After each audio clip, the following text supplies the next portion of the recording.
see if they're gone. Yeah. Oh, it's working. It's streaming. Streaming live. Shh. I'm streaming Sorry. live. Sorry. I'm streaming live. It's not doing it today. Oh, sorry.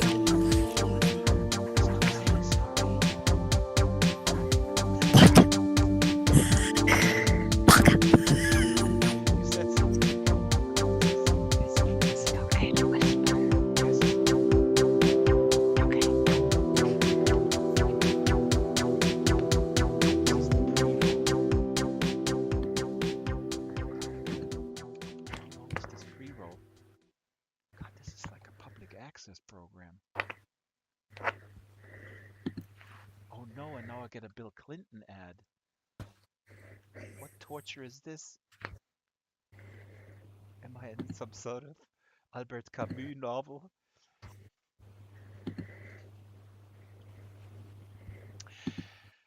Well, hello there and welcome to the Second Life Book Club. My name is Draxtor, and today is our free-for-all show.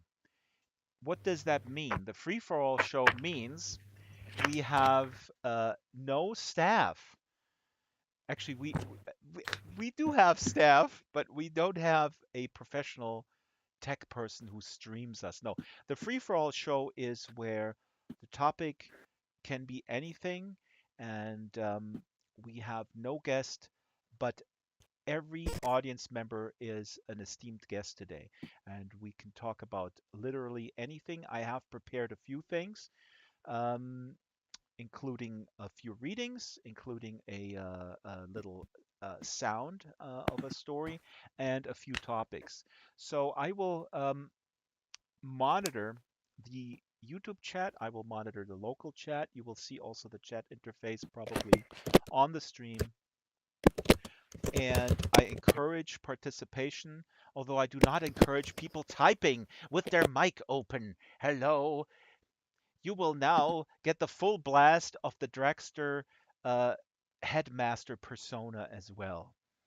People in the third row, please stop. Now, let me just welcome everybody here.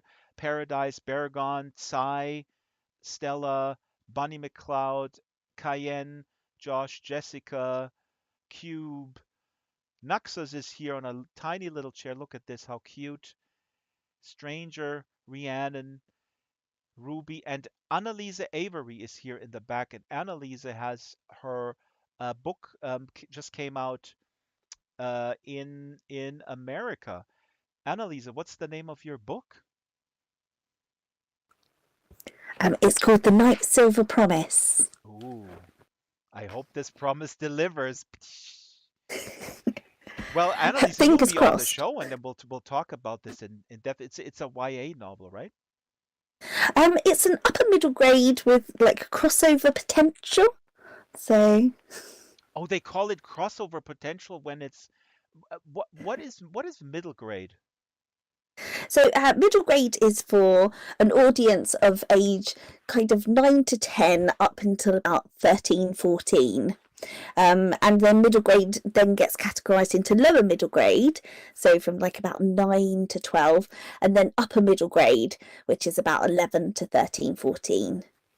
Now, this is So perfect in because I'm a 51-year-old man reading books for 8 to 13-year-olds. Is that normal?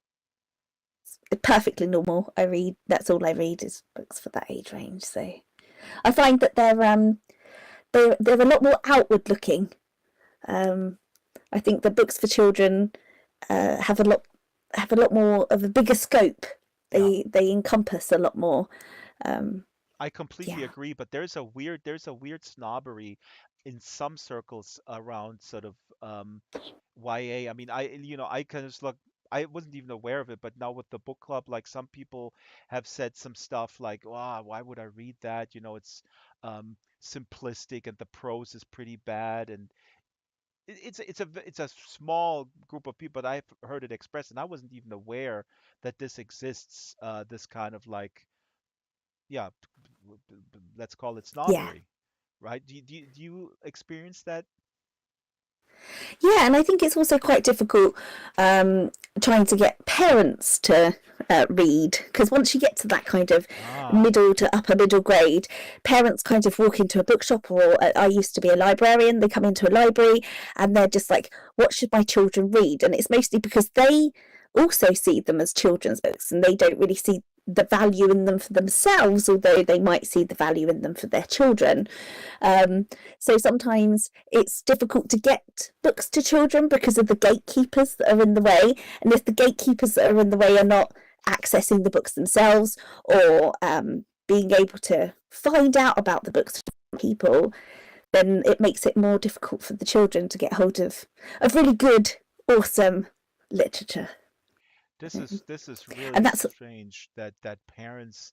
Um, Let me just say, I will be looking at, like I said, at the chat, so anybody can chime in, and also if you want to use voice, um, just go straight ahead and start talking. So again, this is the free for all concept. Chili, welcome, welcome, Vanderveer here in the back, and there's somebody else in the back there. Devazia is here in the back. So welcome everyone. I Annalisa, have found it. stranger, go ahead. Just found again and again that, like someone said, they're the Newbery. The better Yeah, children's books are perfectly great, brilliant books for adults to read. that's what I my never wife feel and like I'm daughter were missing saying. anything from an adult novel. But Annalise, I was Most struck when you said like the parents don't. I mean, when the parents go out looking for books for their kids and they reject books that are actually specifically written for kids, that's really weird. Well, I tend to find that so when adults go looking for a book, it's either nostalgia, so they will find the books that they read as Oh, I children to give see. to their Right, right, right, children, right. or And it's they will like, look for yeah, so books that they read and cherished at that age, they will find and they will give to their children, or it will be books that are written by celebrities because they know the celebrities from the television, so mm, they have they have something in common with they can see that tangible thread. But to try and get them to read a children's book by an unknown author, even if you tell them it's awesome, is often quite a hard sell. I remember running a book club at my library and I gave them all a copy of Patrick Ness's A Monster Calls, and hmm I didn't tell them it was for children. And they all read it and uh, felt kind of the same way I did, which was that book, it totally destroyed me as a human being and then built me up as a much, much better one.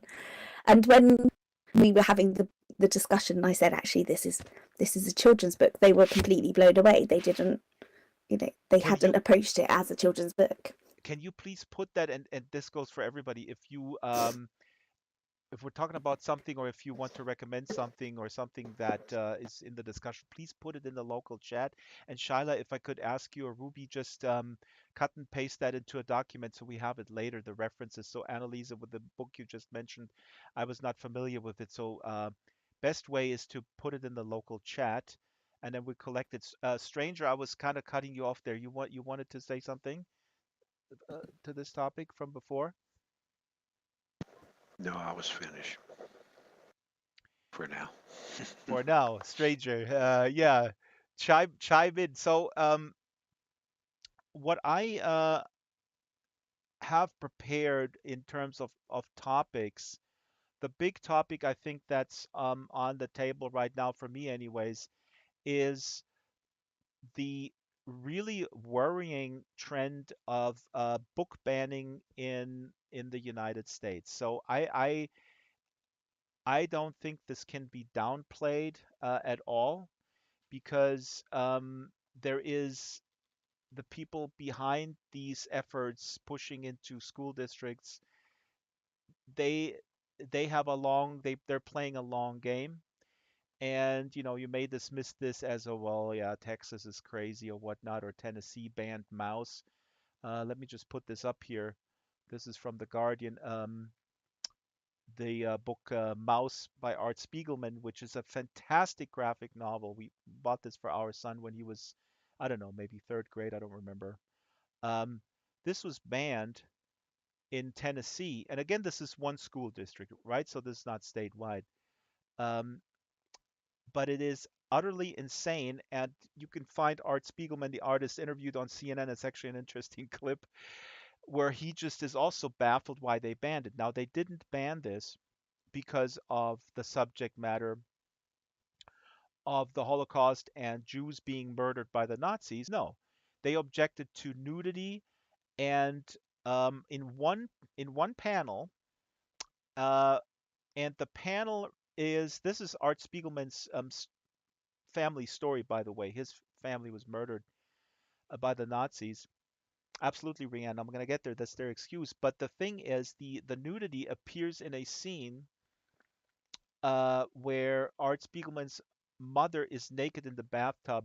I think she committed suicide. It's horrendous. But like Rihanna is putting here in the local chat, this is an excuse, of course. This is a bigger, long, long-running game. Now, um, Texas and Shyla is putting the links out in the local chat here as well. We compiled this. This is from NBC News, I think today.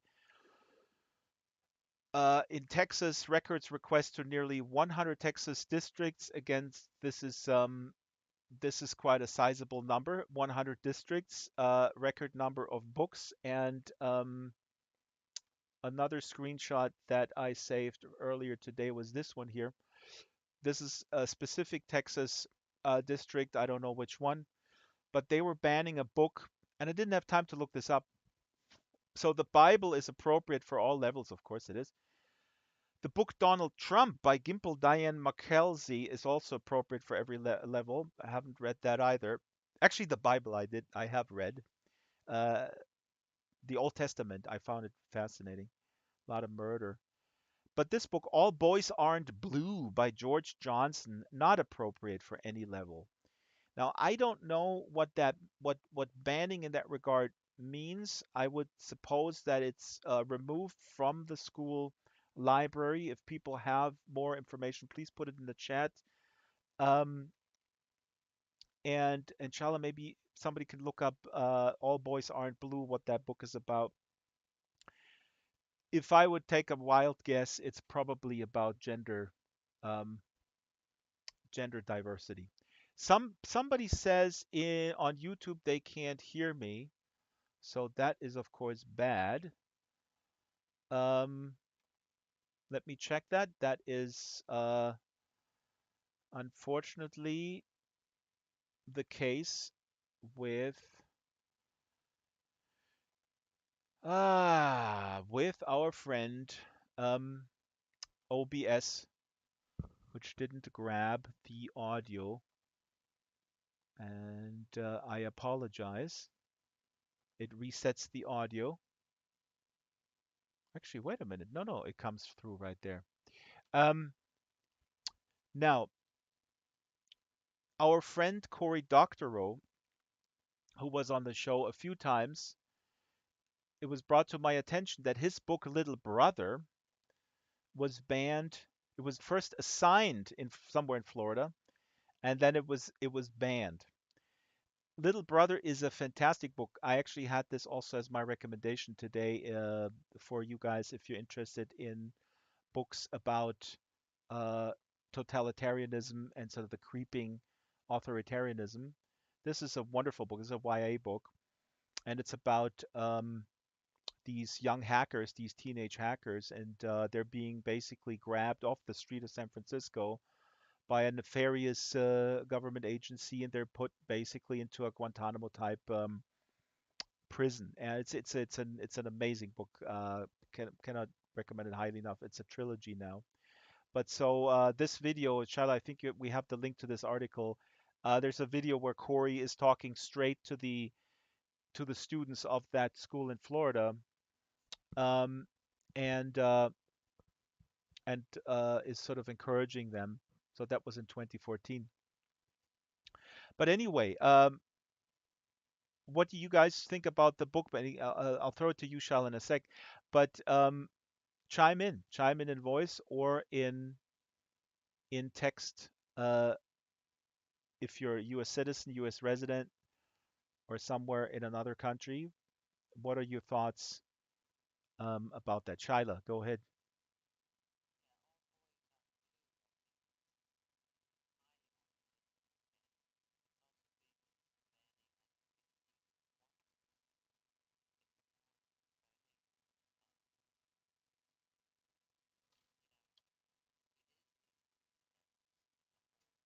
Right.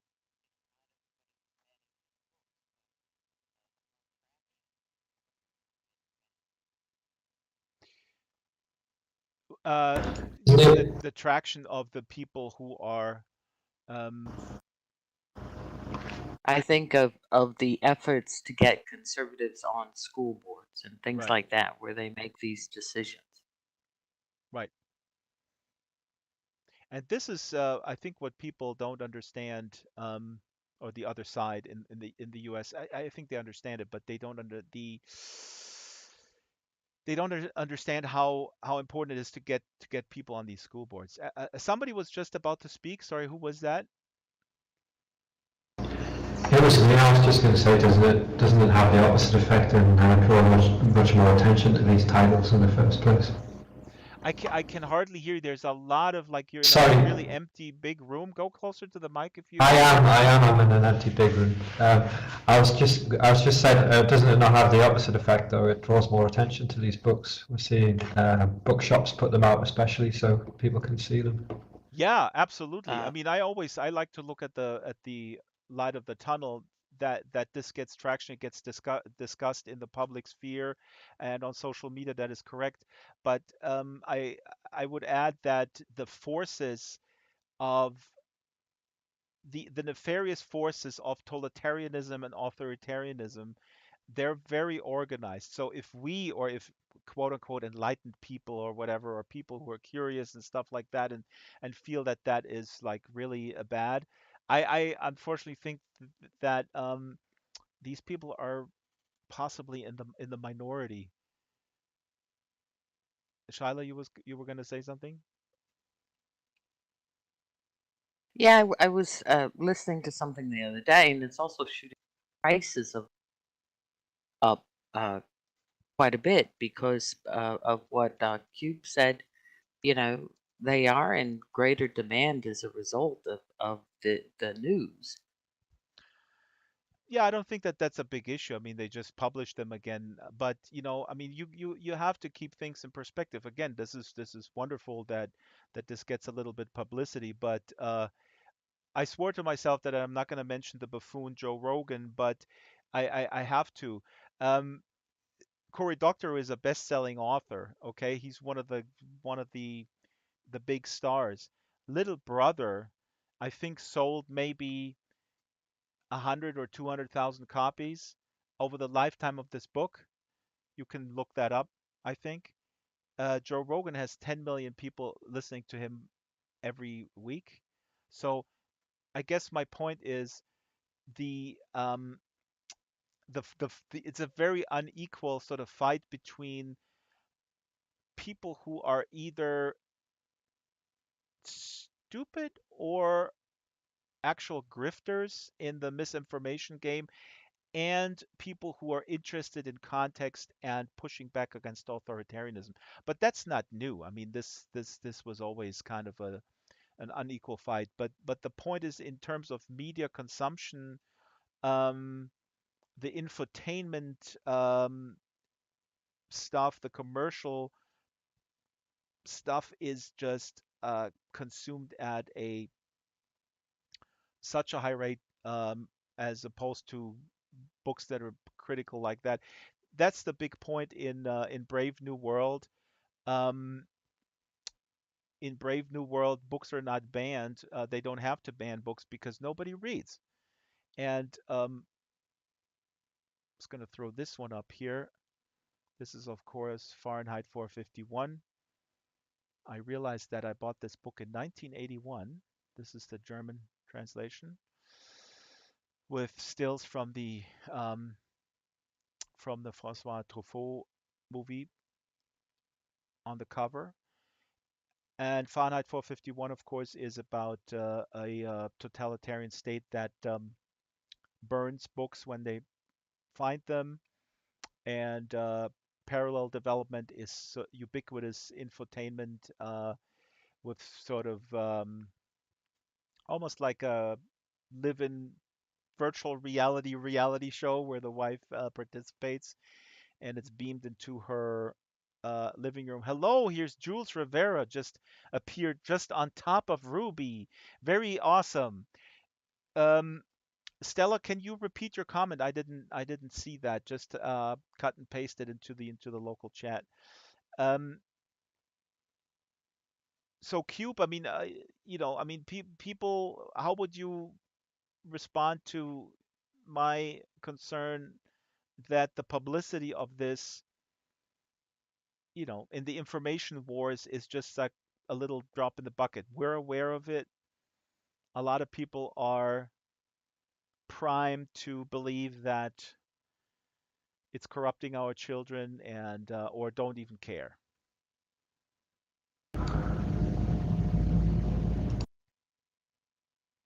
I'm throwing a big question at you. You don't have to solve all the problems of the world in the next 30 seconds. Well, I do think the book banners are a minority. And like you say, it's an information war, isn't it, against the left and the right at the moment. And I'm not really sure what to say. I mean, I wouldn't ban any books really. So It's hard to hear you. If you could adjust the mic, that'll that's because I've got slate floors. I'm living in a house in South America, and we've got floors made of slate. Yeah. Oh, no problem. I'm just saying because it's very hard because we have people who are hard of hearing, and Okay. what is very cool is that YouTube, and I'll check this later, YouTube actually does auto caption. It automatically transcribes and puts it out there almost in real time, and it depends on the quality, but it's actually quite amazing how they get that. So Stella says something here that is news flash, Stella. Uh, Power marginalizes the voice of the people. I did not notice that. Sorry, Stella. That was a little tongue in cheek. But yes, hello. That's what power does. Wouldn't you know it? Jules is on an old computer. Now, Cayenne says something interesting. Uncle Tom's Cabin was not banned. The Scarlet Letter. Wait a minute, Jules. Can you confirm this that the Scarlet Letter was banned? A whole book about sex with no sex. Um, which we were just talking about Mouse before you came in. Mouse was banned because of nudity and not because of mass murdering the Jews and everybody else. Oh, Uncle Tom's Cabin was banned. Yeah, I mean that would. Yeah, they're going after. They're trying to rewrite history. One, Can I tell you the well, Lady one, Chatterley story? Jessica first, then Stranger. Anybody remember the Lady Chatterley trial? Probably not.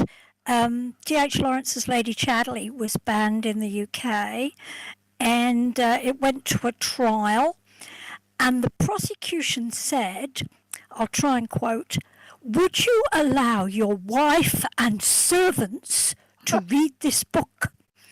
This was in about 1965. Oh my God, I was actually just. And When was this? 1850s? yeah, but the point here is that the judiciary and the court was so far behind opinion that they assumed people had wives and servants. It kind of, people get ahead of this. So Lady Chatterley wasn't banned, and now it's just fine, okay. But society seems to jump ahead.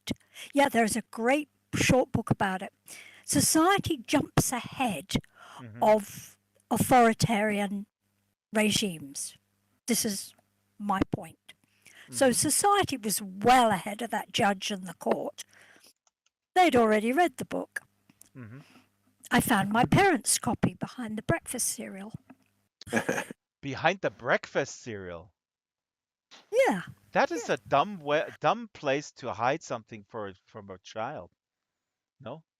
Well, Mom had to get it out for me to read it for her, so.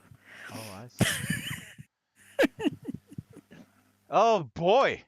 Can people hear me on just want to say to Kitten here on the YouTube. Welcome, Kitten.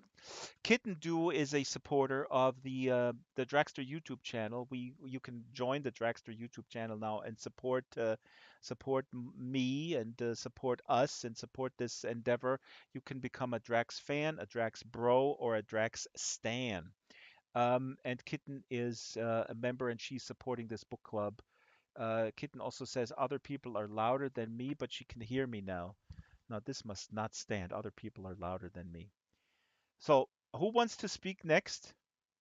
One book that keeps getting brought back up from time to time, and it's utterly insane, is Huckleberry Finn, Wow, which is being banned by people who claim it's racist, which is actually quite an absurd claim, since it was actually a pioneering work in the opposite direction. It was meant to be Yep.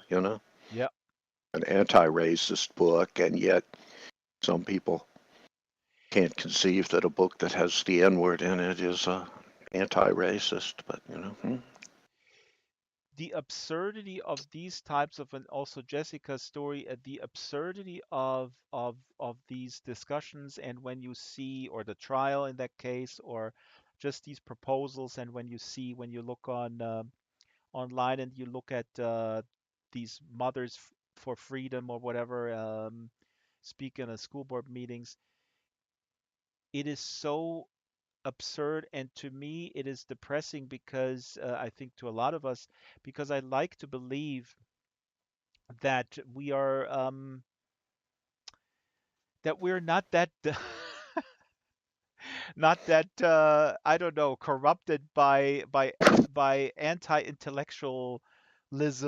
I mean, to me this all comes down to the just completely ubiquitous power, corrupting power of basically what I would call infotainment. I mean, this is sort of, it's not my pet theory. There's a lot of people who have studied this. Neil Postman, Amusing Ourselves to Death, is an amazing book from 1984. Berrigan is making a good point. Let me just read that. The bubble just disappeared. Berrigan says the absurdity suggests that banning isn't in good faith, that there's another agenda the banning misdirects us from. Absolutely. So basically what my long-winded way of saying is that I sometimes don't know if the absurdity is a indicator how stupid we have become, how unable to understand context and are willing to engage with context and his history, or if it's again the agenda um, of people who want to sort of redesign society, and they're using some welfaring idiots up front. So I guess ultimately the outcome is pretty much the same. There's an interesting kind of direct, as far as obscenity goes, direct application of the Streisand effect. When, if you're my age, you could probably remember actually seeing books on a bookstore shelf where the publisher would have put "banned in Boston" on Right. the cover, because in There's Boston, still, books would be forbidden to be sold in stores or whatever because they were obscene. And whoops, at Drax, but. Anyway, yeah. So anyway, they would put "Banned in Boston" on the cover of the book so that people would want to read it, But I think I just crashed, but my voice is still up, so Yeah. I'll be coming back. You guys still hear me? yeah, your Yes. avatar's Yes, we gone, do. but your voice is, Okay, continue the discussion. You're I'll be still right present. back. I'm present. My voice is present. Hello. I've been banned. I've been canceled. No.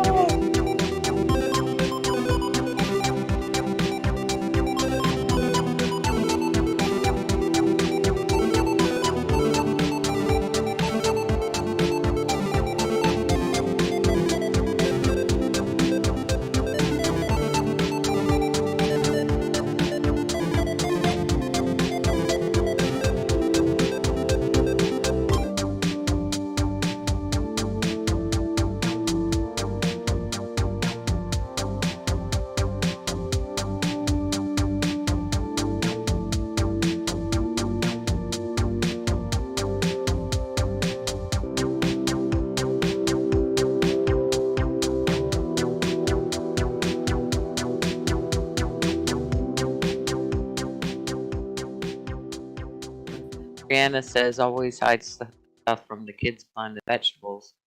Stella says, this is why I brought to the table the nonfiction book I'm starting to read, The Last Duel, relevant in our talk, which I'll put on the list, Stella. If you can send me the author, that James Joyce's. Oh, go ahead. And I'm back. Do people want to present? Sorry to jump in here. If people want to present, we can go to that part of the gathering shortly. If people have prepared something that they want to present, that'd be cool, because Shyla also is going to read some poems, and the presentations we have to keep them short and sweet. So Stella, before we jump into that one, I want to propose just on the point of whatever the conservative end game is here. Um, Again, it's somewhat, in a way, it's irrelevant if they know what they're doing, if they're too stupid to understand that Huckleberry Finn is a book that exposes the racism at the time, and not racist, or if they have this bigger agenda. But don't you guys think, I think we can agree, I guess, that the fact that the nefarious forces behind this effort do this kind of stuff in this sort of, for us, absurd, transparent manner. And I just recently got addicted to Thomas Pynchon. And people keep saying Thomas Pynchon is crazy, but his worlds are more normal than our world. I guess my point is the fact that they're using these methods that are so transparent and absurd suggests that they are so ultra cynical that they believe that we just don't see through it. I guess that's sort of my conclusion. But anyways, Cayenne says something. Yeah, it's a dare. Yeah, that's a good point. It's a dare, like among like middle school children in a way, right? And I mean, they're getting away with this kind of stuff. They also know that the obsession with decorum and being nice is also in their favor, because, as Jon Stewart once said, the liberals bringing a tote bag to a knife fight. But anyways, welcome, Mccall. So I interrupted you guys. Stella, you were saying something here. Stella, please go ahead. You were saying? Well, we take the availability of books for granted because we have had this published books which are accessible to us for, over 150 years. And I don't, I'm not always running into looking at nonfiction, but when I saw the last half or, parts of the movie, The Last Duel, and I said, wait a minute, I said, this is like watching the Borgia, and you want to know about the corruption of the papacy and how it figured into control and financial matters, and how maybe gender was suppressed, or ethnic identity and everything. And this is very interesting, this book by Eric James, and I'm going to post the link to Times book review on it. Well, it's not a book review, but just encapsulation of it. But this was the Last Duel in French history, was held in Paris in December 1386, and it was about a rape case. And I think Time says this very well, but it could also apply to racial matters, to non-binary sex identity that we are addressing today. And I'm sure that it existed back then, but it goes back to the problem that women had when they were raped. They were considered always the perpetrator of the rape, right? And so their voices were usually silenced. And back in 1386, before the jury, the prosecutor is saying that if you are holding false, representation against this other person, this man, you're going to be flogged, stripped naked, flogged, tied to the stake, and burned. And it usually takes 30 minutes to get burned.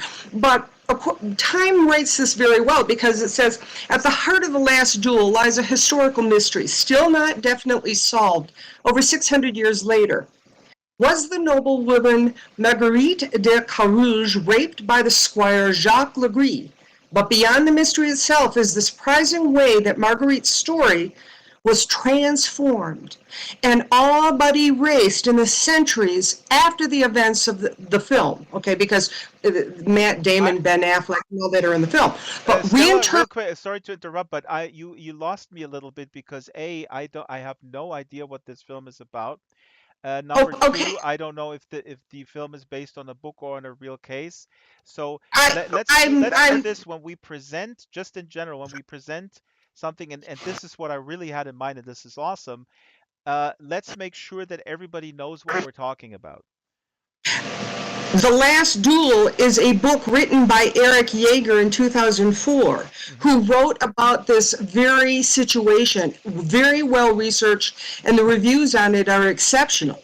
But the point that I was bringing it up is that while The Last Duel, this is referring to the storyline, offers some vindication to Marguerite, okay, what it does tell you is that the story of how her life was recorded and reshaped in the historical record reveals both how easily marginalized voices can be removed from history, even by historical figures we respect, and how long it can take to restore their voices to their proper place. So by book banning, and I wasn't trying to be, snippy or snide about it, but the power structures are dictating who gets to be legitimized and normalized and marginalizes all these people by banning the books.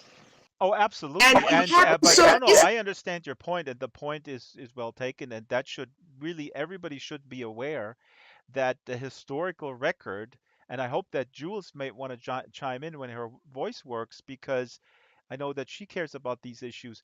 The history is written by the winners, and history is written also by privileged historians. That doesn't mean that every historical book is written in bad faith or bad, or you should throw everything out the window. But this makes this very, very complicated, because it's also for the people who are advocating in bad faith, or arguing in bad faith. They go like, well, everything is completely relative. So, I have my own sort of historical record. Matter of fact, I got an ad 2 days ago by a publishing company, by a right-wing publishing company in Germany called the Kopp Verlag. They're very controversial, but apparently they can still advertise. And they have a whole bunch of books about the Nazi regime, how the Nazis were, um, I'm painting with a broad brush, were really not that bad, and that Hitler was pushed by his enemies into going overboard, sort of with killing the Jews, and that was not the original plan, and stuff like that. So I was pretty shocked that and these are historians that write these books. They have degrees, they graduated, they wrote papers. Anyway, this is kind of an extreme example, but still, I guess my point is that we need to be vigilant about who writes stuff. But the problem is that the other side, if you will, the side that is acting in bad faith, they use it to their advantage, and then they say, when we come, for example, with somebody like Howard Zinn, for example, right? Howard Zinn was an important, one of the most important American historians, and he comes from the left, or he came from the left. People's History, exactly, Cayenne, People's History of the United States. There's actually also a young people's version out there that I bought for my son. So, you know, uh, for me, Howard Zinn did something extremely important, which was to look at the people when he, the common people, when he wrote this book. But the other side will say, well, this is just opinion. This is your weird lefty socialist opinion. Anyways, so yeah, I don't know how to I, solve This is an important, tough nut to crack. I think, to me, what I get from what Stella was saying too, though, is women are still often blamed for being raped, but Oh yeah, I guess I gathered that was also history the point books of this don't book. really cover this at all. And so over the centuries, we didn't make a lot of progress in really documenting actual history. History, to me, is written by whoever's in power, sadly. Absolutely. And so it tells me who's been in power has been problematic for centuries.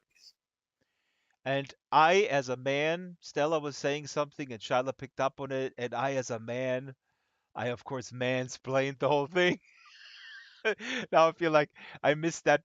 I didn't miss that point. That's an important point, and it's probably a strong point in the book and in probably in the movie as well.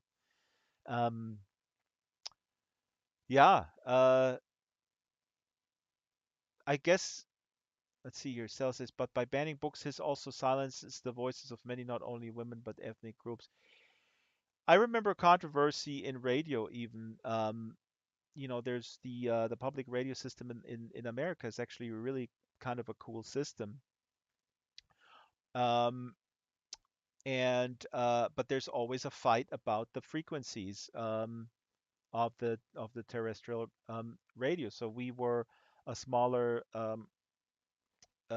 public station in California. There was always the danger that the big religious stations would sort of buy us up and then turn us into a religious station. And I, coming from Germany, I was not aware that you can drive through rural California. Um, I drove with anthropologist Tom Bölstow from Long Beach to San Francisco, and you can drive for several hundred miles. And if you turn the dial, you will only have religious stations or right-wing talk radio, and then the odd and very cool uh, Mexican Radio Romantico or Romantica, which is actually really cool Mexican pop, romantic pop music. But that was to me an eye opener when I took this road trip for the first time. That there are, in a country as big and as advanced as the U.S., there are pockets where you cannot get um, normal information, and it's all tinged um, right wing or religious tinges coloration in there. So yeah, that is going a little bit away from the book burning and book banning, but it's the same about accessibility of information. And don't tell me that the internet is the solution. It could be if if it were a public utility, but with the pricing, the people in those rural areas who can't get a decent radio station, they don't, in most cases, don't have the money or the to get a high-speed internet. Drax, Yes. can I raise a point here? Um, Well, I was just the trying to two finish coun- the monologue. I have 30 minutes left, but Oh, please go sorry, Drax. ahead. The two countries that I live in, I'm not aware of anything being banned. The other thing that worries me, so I think in many cases this is an American phenomena, Yes. or possibly Brazil and places like that. But the bit that worries me is the assumption we're making is that the majority of people on this earth speak English and they don't. So we don't really know what's happening within other cultures.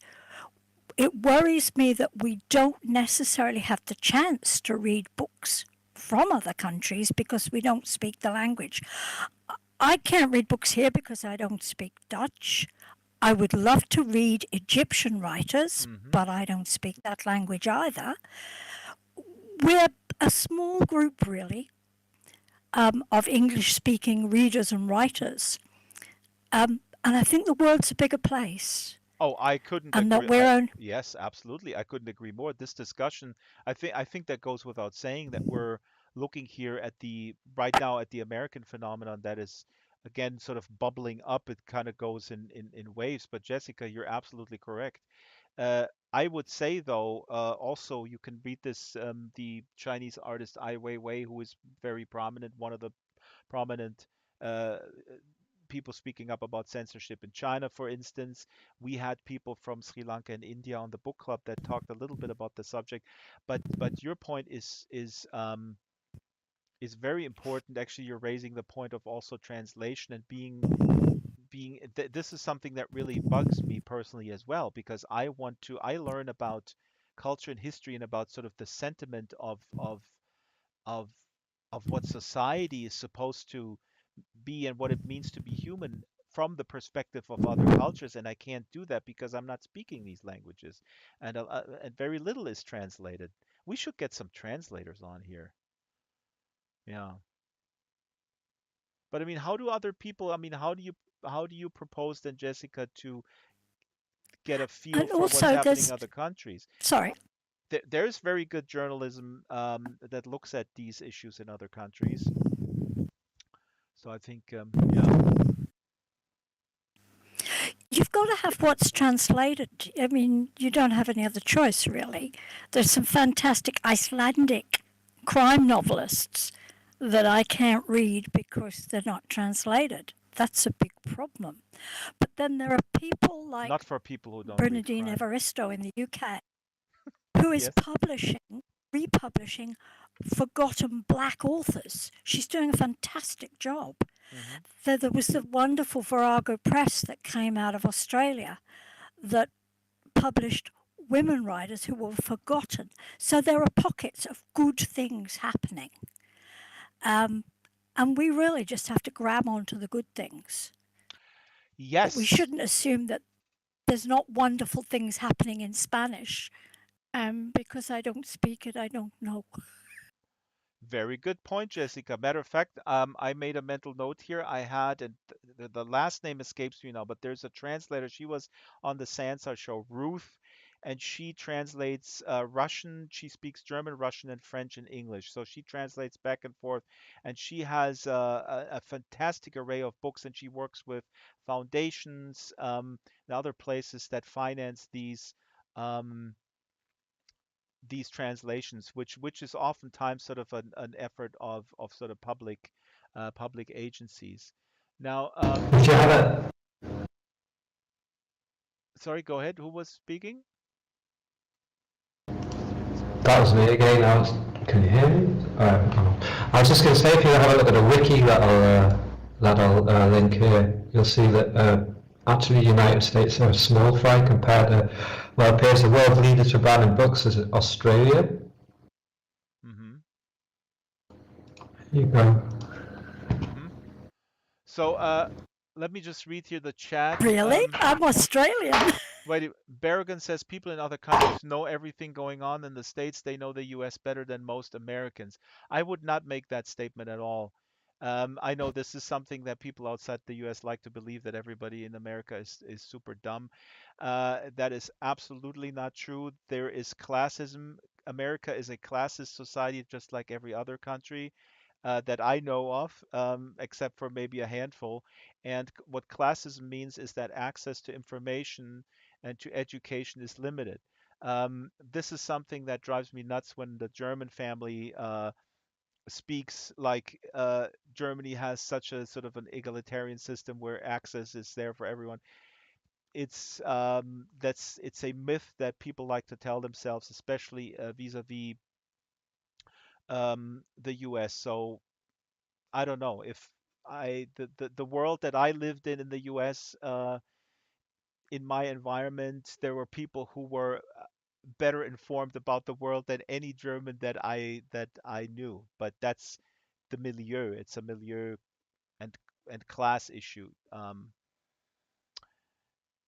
Yeah, Bergen. I mean, I'd love to see you hanging out in university circles, and I don't know what you compare this to. I think this is a very, very narrow viewpoint, to be honest. I don't want to offend you or anything, but I can go out in the street in Germany or in any other country and ask them who is elected official XYZ or what is the last book that you read, and I will find people who are dumb as a brick, and I will find people who are nuanced. And don't even want to use the term dumb as a brick because, again, this is also a very classist view. Um, I come from a middle class milieu where people can be extremely elitist and arrogant, and I push back against my own family members in that regard because I think they live in a fantasy world. But Chile says in So Kuwait, you travel with a magazine and they will go through it at customs and remove any pages containing women.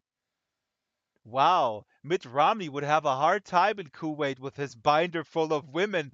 Am I right? That was a good one, Chile admitted. Launching anyway, my comedy I career. have found the same thing, certainly among the people I know. I mean, I have various friends in Second Life who are not Americans, and I'm often quite astounded by how I can talk about the latest, goings on, the politician is in trouble here and this and that or whatever, and they know exactly what I'm talking about. So I've also had that experience of being surprised how much the people in other countries. I don't know. I And guess. and I know virtually no Americans who pay much attention to any of the rest of the world, even in relatively important countries. See, isn't that interesting? Because every American that I know, that I talk to, that I interact daily, and the interesting thing is, although I'm currently in Germany, I interact only with Americans, including with my wife. And every American that I interact with is completely up to speed on all relevant issues around the world. So I guess it's just a matter of So if preferences. you name a kind of lower level politician in your country, you find Americans say, "Oh yeah, I've heard about him and what he's going on with him." Are you suggesting that let's say just Germany because I'm here that that you talk about the Texas school district and the Germans will know who's running for election in Texas? Well, come on, you're exaggerating it. No, but that's what you But just that's what you was but just you no, just said a lower I am level saying. politician. Well, I'm saying, people know who. Unfortunately, my brain just shut down, so I can't. Well, I'm I mean, pulling up a I good I, I example, but I mean, I talk just like I would to an American about American politics to most of my foreign friends, and it's just as if. In fact, I think they actually sometimes are listening to the same news shows and whatnot, following the same American, source. I understand what you're saying. I'm pushing back against a certain point here, and I don't want to get derailed because Shyla has prepared some poems. This is an interesting subject matter, but it's tangentially only related to books, and I don't want to curb the conversation, but I think it's interesting. Um, so let me just say, I, stranger, that two quick points, and then somebody else can speak as well. What I guess what you and Berrigan are expressing is that people outside of the United States are interested in politics inside the United States. Duh, newsflash. Of course they are. America is affecting their lives for better or for worse because it is a major export power. It is an imperialist power in their countries, or was. So, yes, completely normal that people outside of America disproportionately know a little bit more because America affects their lives. It's not true in the reverse. So, but to use an anecdote of your own sort of circles to deduce that an entire country is not interested in politics or social issues around the world, I think that's a very problematic conclusion. When Well, our the news German media in the government U.S. do was not cover the elected rest just of the now, the world. post-Merkel government, the coalition government that is in power right now, the day after the election, I went to a meeting with my American friends um, and colleagues, and everybody was talking about that and knew the names of all the major politicians. Okay. And I didn't even know at the time that Christian Lindner was what kind of job offers he had, and they knew that. Okay, so again, this is also an anecdote. I mean, this is a specific. I'm not saying that everybody. I'm not saying the reverse, stranger Baragon. I'm not saying that everybody in America is super smart on international politics. I'm not saying that in the least. I'm just saying that there is a cohort within a educated class that is interested in that stuff, and that is true for every country in the world. I can go out now in Munich, Germany, and I can go to a cafe and I can ask him what is the name of the finance minister in Berlin, and the guy would tell I will find you in 5 minutes. I will find you five people who have no idea what I'm even talking about. So the man on the street segment that Jay Leno used to do, that kind of lame thing, that's applicable in every single country. Can I mention something? Um, Kitten I think Duo. it's a Sorry, I let you speak. Kitten Duo just gave us a super chat. Thank you, Kitten Duo. Thank you so much for your amazing support, Kitten Duo. And I will quiz you tomorrow on international politics. And if you don't know all the answers, you will be expelled from the Drex brohood. I'm just joking. Okay, who was speaking now? Please go ahead. that was me. Um, Oh, Rhiannon. Oh, Monkel. Sorry, Monkel. Here we go. monkey, no, monkey. Monkey. Oh my God, I always mispronounce your name. That's terrible. I know you do, but that's okay. Um, I just wanted to mention that, it's kind of moot trying to see who's smarter than who has more exposure to who. Absolutely. I couldn't agree more. I think it's also a matter of exposure. Um, I'm a New Yorker, but I live in the Netherlands right now. I've lived in different countries, in China and France. I think it's exposure, who you're exposed to, and how you are raised. Mm-hmm. And yes, you do have classes. Certainly in the higher echelons of education, like masters, PhDs, you have access to knowledge. And it's not only because you are not interested or ignorant, it's sometimes what you have access to. And then Yep. what you have to be interested in what you have access to. So, I think of certain political, certain movements that are happening, particularly in the United States and spreading across the United States, across the world. You have this idea that people are ignorant. And I would argue that not all ignorance is a very strong word and a very dangerous word to Yes. throw around. Thank you. And Yes. I think it's also to say you have to also be mindful that people don't have the exposure. So if I hadn't moved to the States or lived in different countries, I wouldn't have been exposed. And if I didn't have parents that were travelers and traveled a lot, I wouldn't have been exposed. And so my life would have been very different if I had stayed in, small Holland in a small village. Do you know what I mean? Absolutely. I think we need to, I don't want I to think we interrupt. need to be mindful of that. I want you to continue. I'm so glad that you said this because I had this discussion with my wife yesterday. Let me just repeat what you said and summarize it. It is so important to be mindful of before you throw around the term ignorant and stupid. And I'm guilty as charged, and I'm trying to be much more mindful because it is a very, very, very elitist way that people throw this around very often from a very sort of privileged standpoint of having, growing up in a privileged way and being sort of exposed to whatever literature and education and such, and that is just not available across the board in America, in Germany. Again, the Germans really are, I think,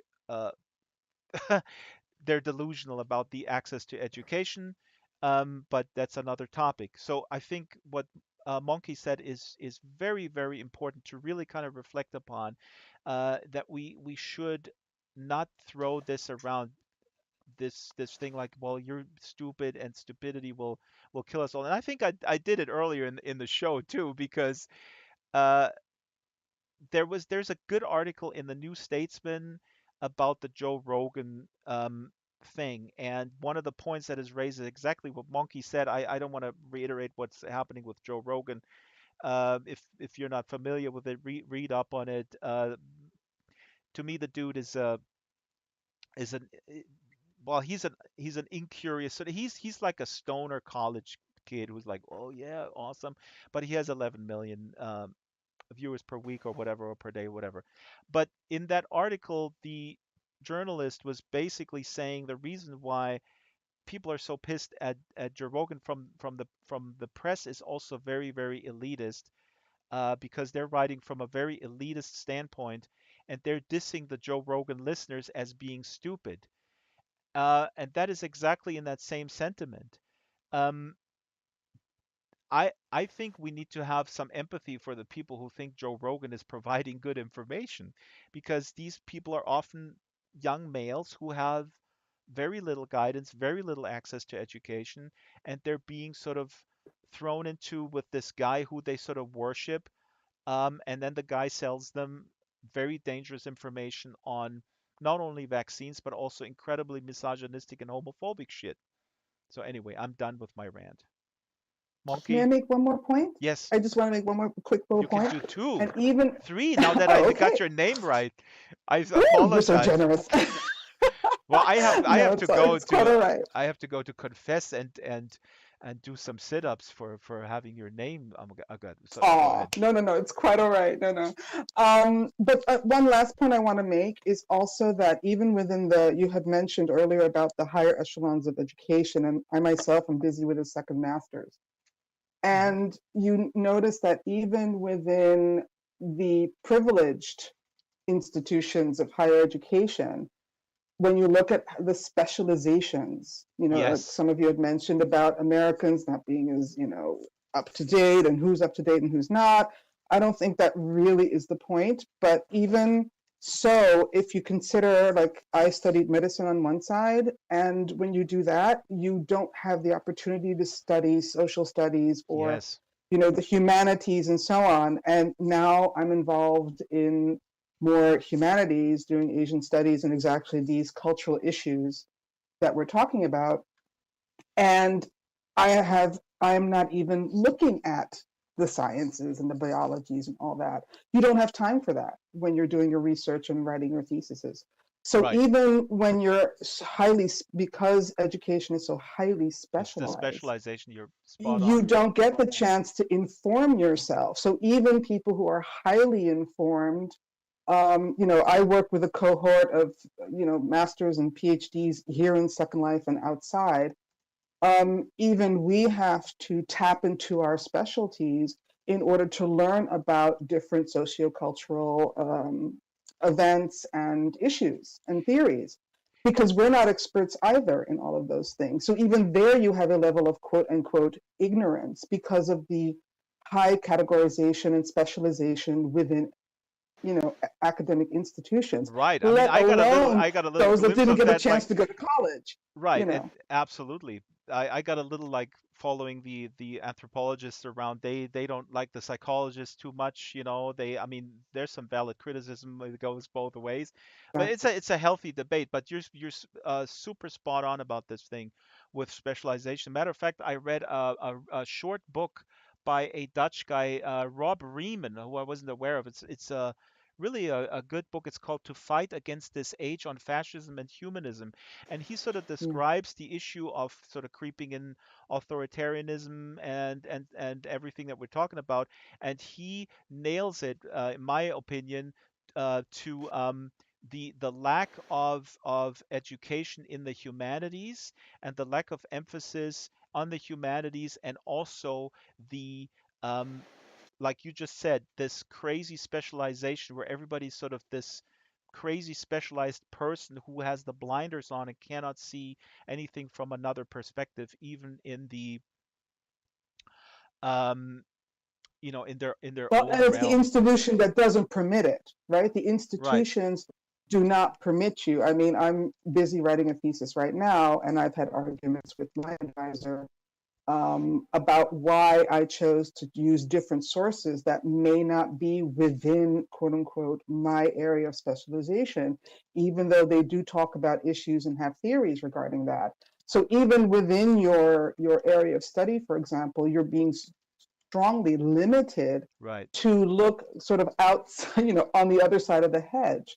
So it's a very complex, very layered thing when we talk about what people know, how people are informed, And again, and you're how talking we about already in a access highly information. specialized. You're talking about sort of the Exactly. privileged folks who have like, who can do research at their university, and we're not even talking about people on the street having an argument.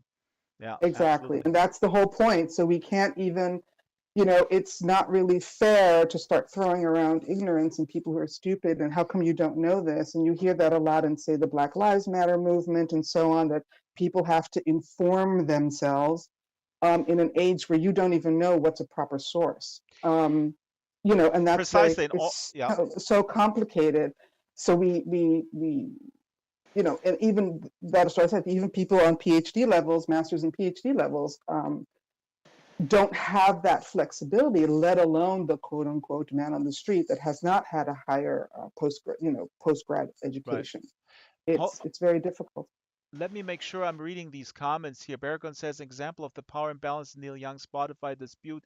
Spotify is owned by all the major media companies. Even someone as great as Neil Young is essentially powerless to affect Spotify's corporate conduct. Its only recourse is to harm himself by removing the music.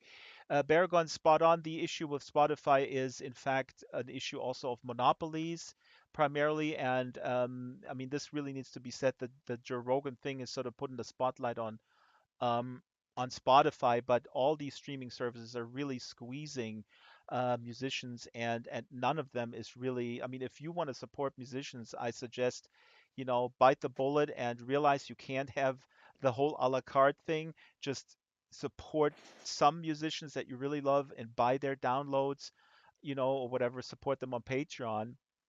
But this deal of like, hey, I get absolutely everything for $10. It's just not possible, and it really kills people. Real quick, and we have a new person here in the audience, David Andrizzi. He was raising his hand. He can speak in a second. Let me just go through here. Also, Stranger said, of course, Drax. That's what I was saying. The people of Jerusalem no doubt knew more about politics of the city of Rome than the Romans would have known about the goings on in Jerusalem. Stranger, I think we broadly we agree, and I didn't, and also with Baragon, I didn't want to suggest that you guys are elitists like I am. We all are. Let's go to the elitist club. No. Baragon also says in the chat, Rogan has a $100 million deal with Spotify. Apparently, ad space on his podcast costs $1 million, even though everyone skips the ads. I encourage folks to watch the clip with Sam Cedar where he says that Joe Rogan is in over his head. I have to agree. I mean, but let's not talk about Joe Rogan. We want to talk about books. So David wants to say something, so please go ahead. And then I want to read some poetry finally. David, what do you want to talk about?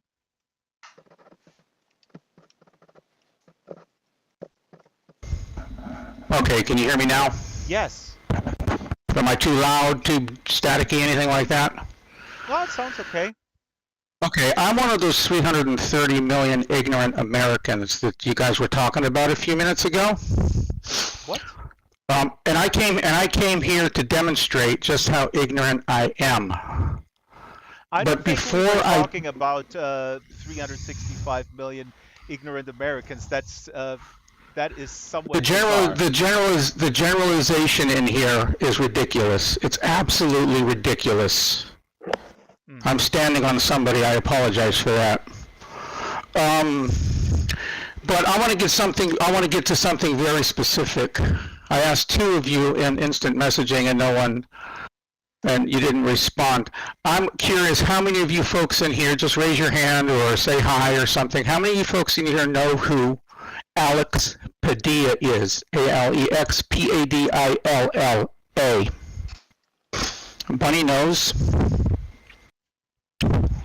He's the junior senator from California, the junior United States senator from California. He's in his first term. I don't really have a point about Alex Padilla other than he's a very powerful man. He's one of the 100 most powerful politicians in the United States today. Mm-hmm. And one person in here knows who he is, or admits to knowing who he is. So let's talk now about ignorance, okay? Go ahead and ask me about German politicians, and I'll tell you I don't know anything about German politicians. David, I'm sorry, but I would have to ask you to leave because you. Okay, that's fine. Oops, that went fast. Thought he was throwing up more of a barrier. I wanted to have him speak a little bit because this is an interesting thing here with with the absurdity. And I have said in many interviews that I like the fact that Second Life is the last non-algorithmic driven place where we can congregate, so we're not manipulated by the algorithm that is forcing us to go simplistically after outrage, unless we do it themselves. We do it ourselves.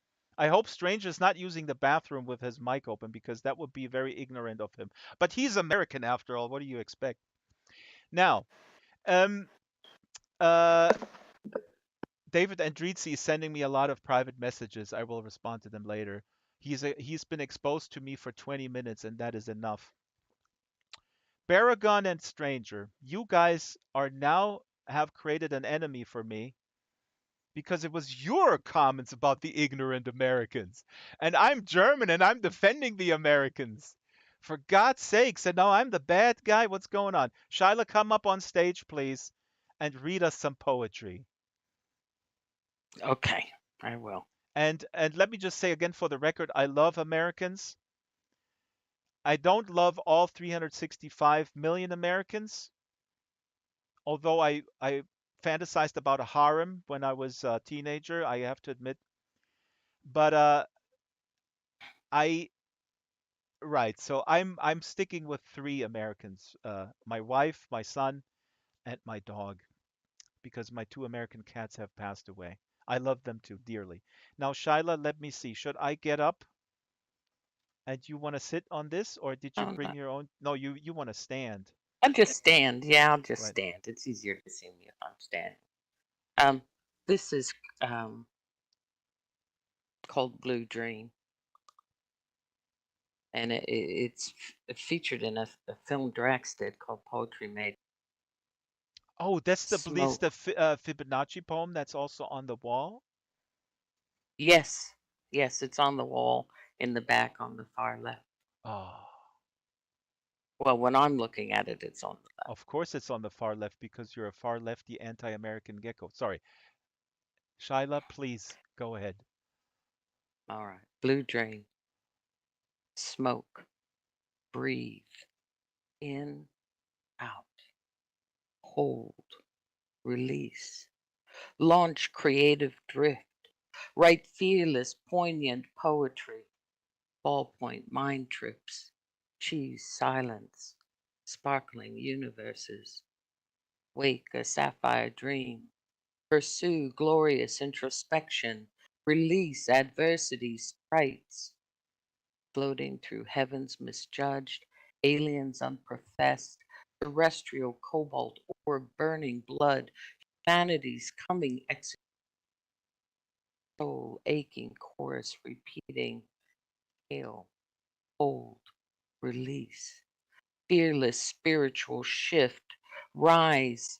Peaceful shades of blue fills hearts with indigo sea waves. Rise of beyond us. Cease revolutions. Peaceful soul. Behold, blue dream. Ah, Thank you, Shyla, that Drax. is so wonderful. And you were cutting out for me here and there. So let's do this.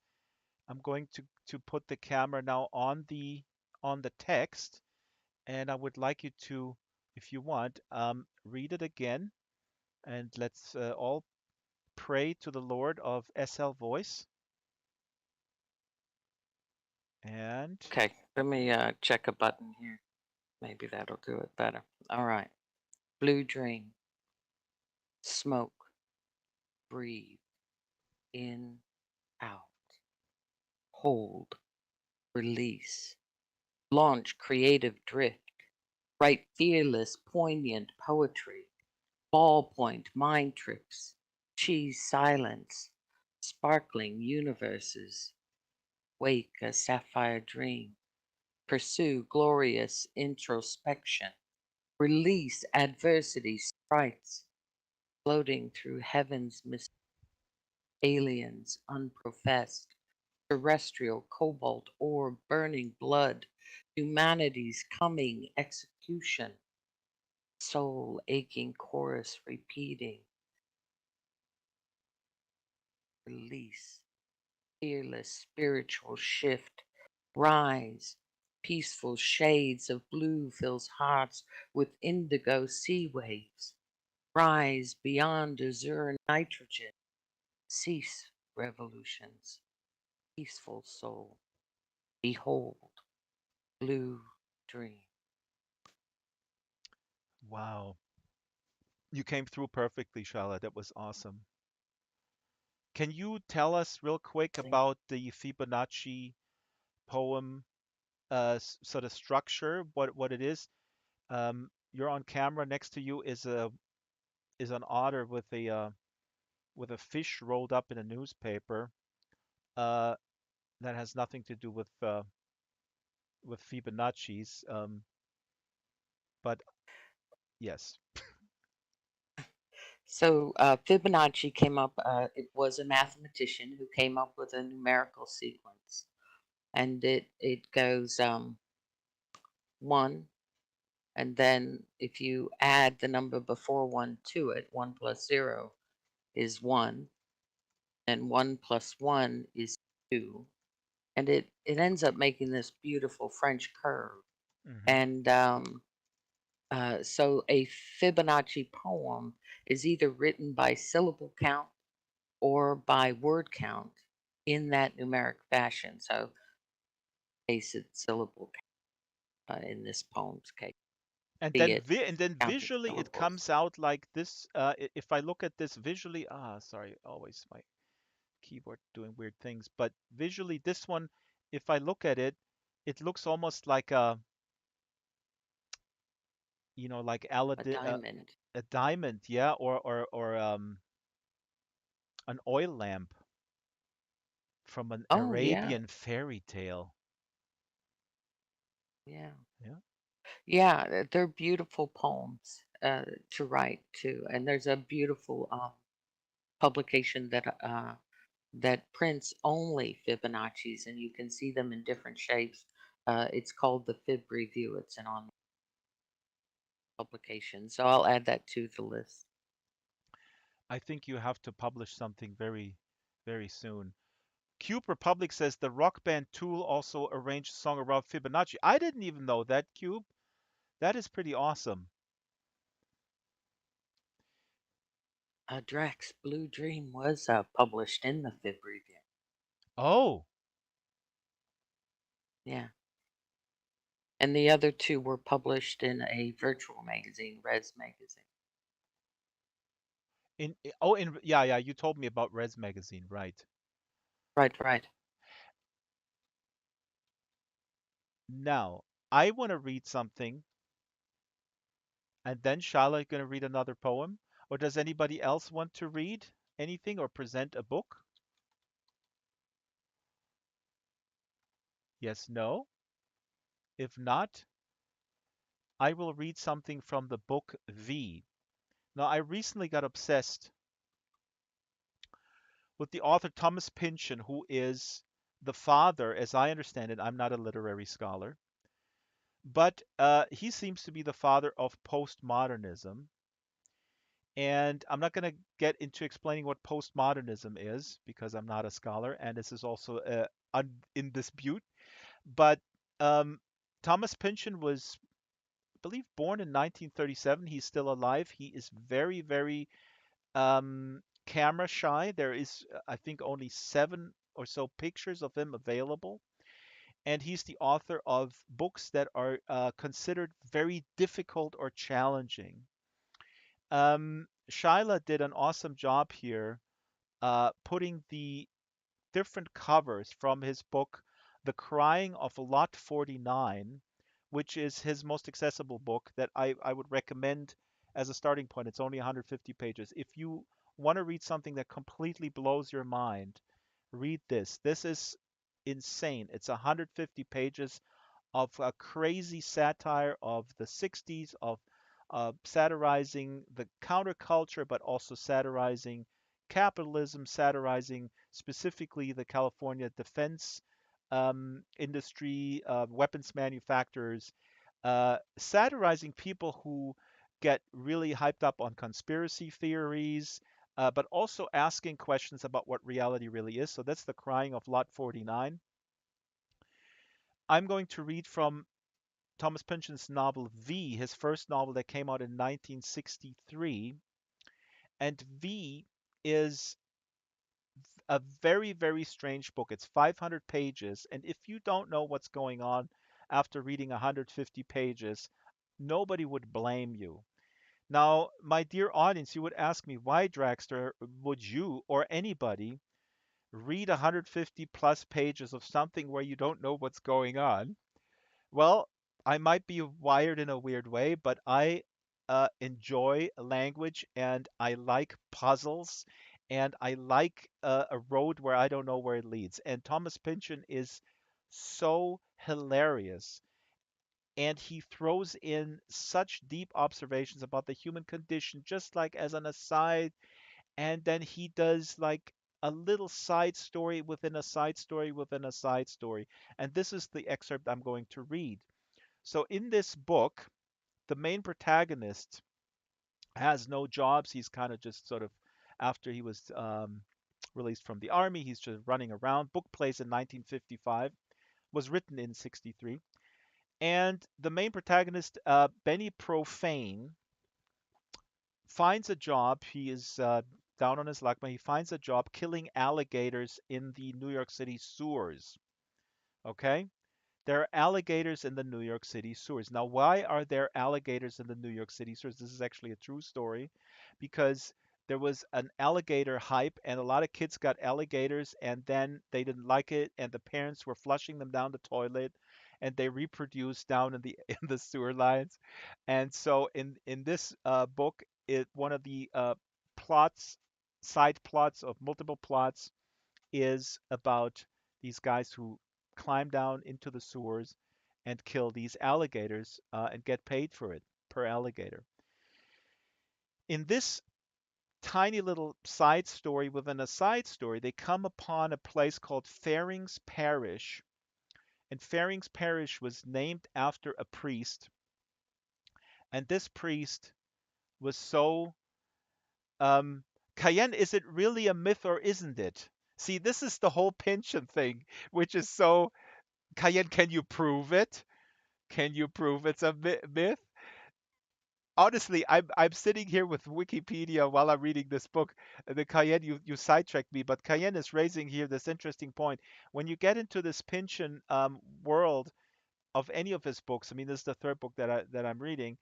It just completely absorbs you, and you start asking yourself, what is reality? So the nature of reality is in question here as well. Now, Cayenne is blowing my mind and telling me the alligator thing is a myth, and I actually did believe that it sounded so plausible.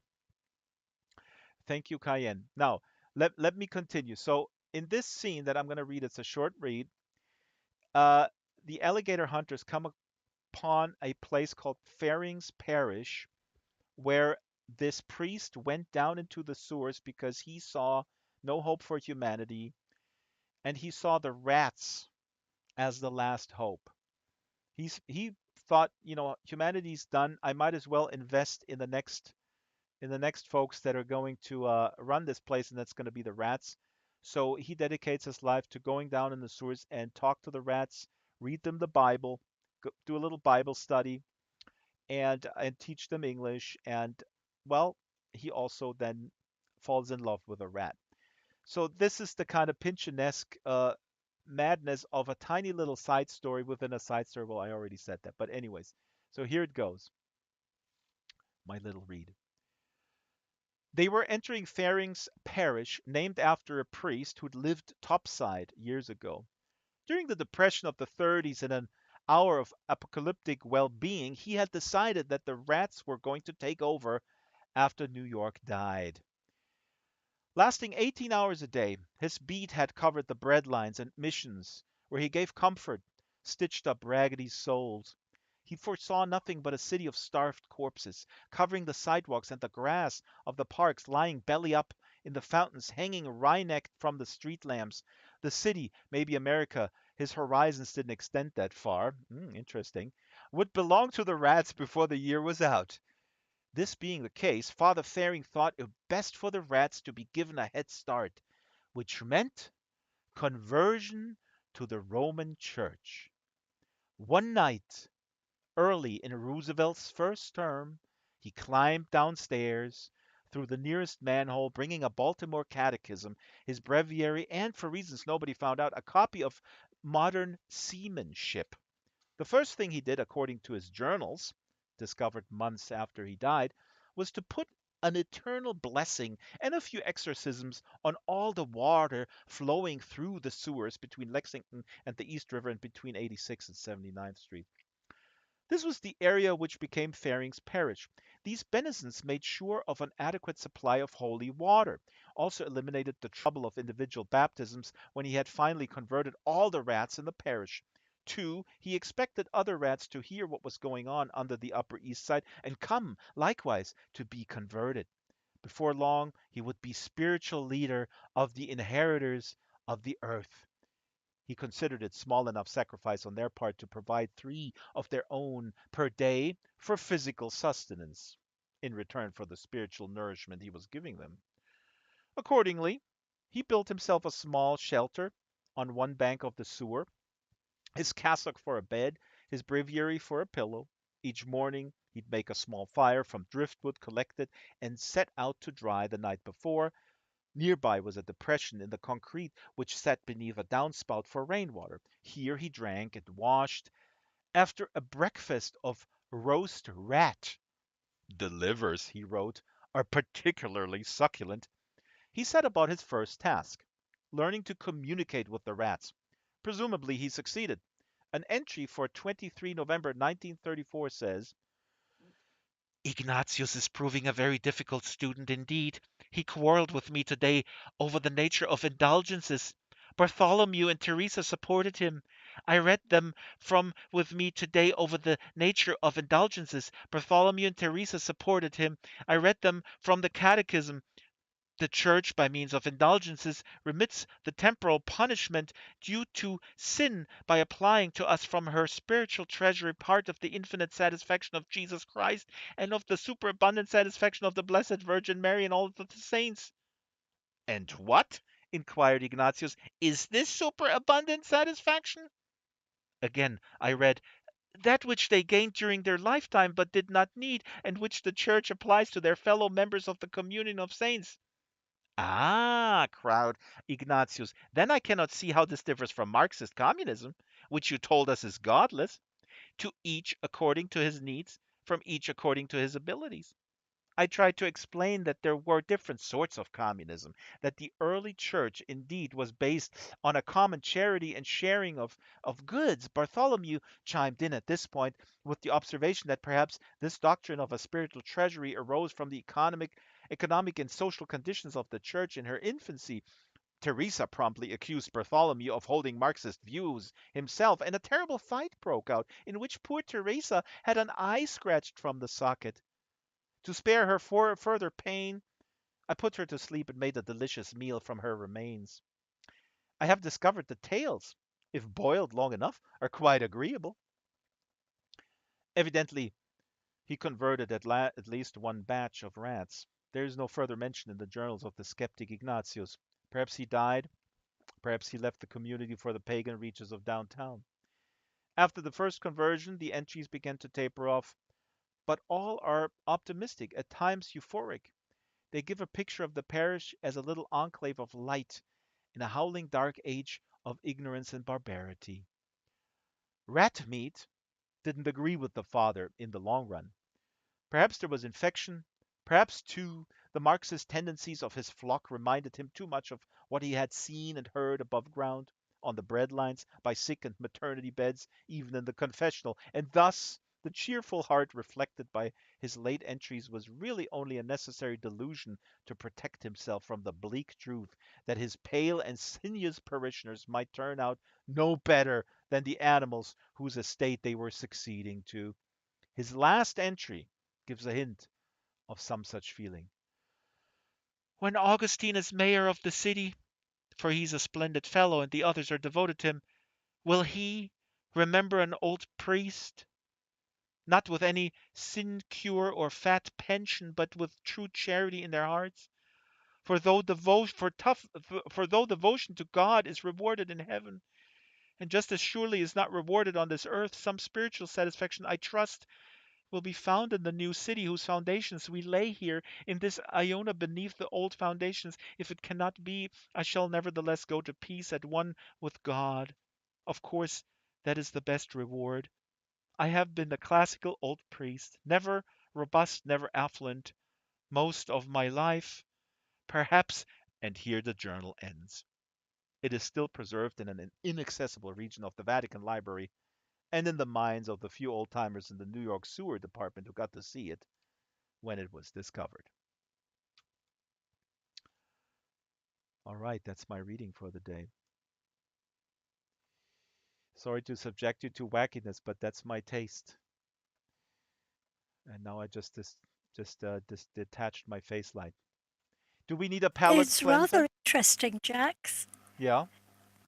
It's rather interesting writing, and I'm interested to note, Drax, that he is published on Amazon, and Uh-huh. his books are quite expensive. Thomas Pynchon. So no doubt he doesn't eat rat every day. No, that was very intriguing. I liked it. Thank you. Thomas Pynchon is there's no dispute that he is the last living writer of, again, the creator of the postmodernist genre. And uh, yes, you can probably purchase him on Amazon, Jessica. I'm pretty sure. He is the undisputed living legend. And Cayenne, I mean, this is hilarious that I thought that the alligator thing, I really thought it was real. But Thomas Pynchon is also, and this is something that I didn't know, that really almost every current American writer, at least Americans and others too, of current writers, cite him as the major influence. And stranger, I mean, What point was he trying to make with the Catholic Church and the rats? I don't quite understand the metaphor. It was nice to listen to. I can't understand you, Cube. Hold on. If you can I finish was it, let me just okay. finish real quick. So Thomas Pynchon is read in school, um, in America, usually the Crying of Lot 49. But I came to him really really late. But once you realize that every living American writer, including Neil Stephenson, William Gibson, most people of sort of the sci-fi genre, the really heavy hitters in the sci-fi speculative fiction genre, cite him as their major influence. He was a student of Vladimir Nabokov. The point of the Catholics with the rats, I mean, uh, Cube, you can find, probably within 2 minutes of searching, you will find probably 50 PhD theses on what he means by that. Or you can go to the Pynchon wiki. If you have 2 weeks, you'll find the answer. I've been so obsessed, and people have recommended to me to actually start with his later works. I don't know, Stranger, you love Pynchon. I'm just getting started, but people have recommended to me to start with Bleeding Edge, which is his latest, and not obviously don't start with Gravity's Rainbow, which is his most famous book. But I'm battle hardened with Samuel Delany and David Foster Wallace, so I gravitate towards those heavy literary things. So I decided to actually go completely sequentially with Pynchon right now.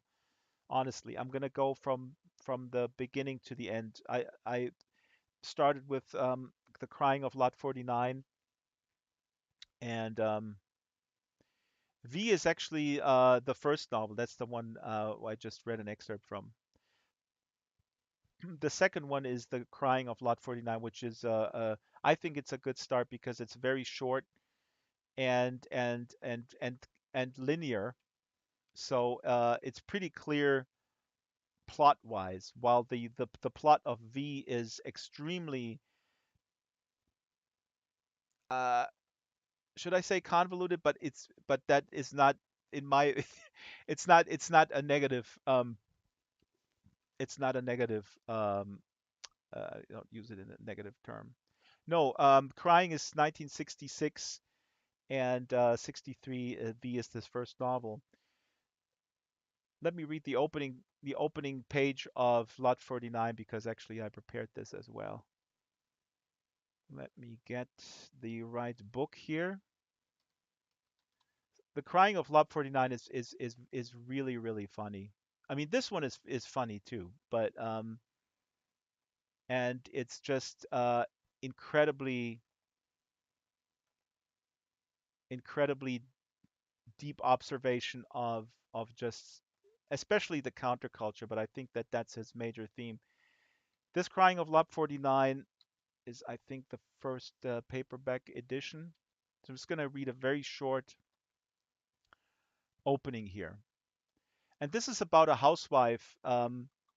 There's so much into this that the hero was a housewife who discovered this conspiracy was at the time very controversial.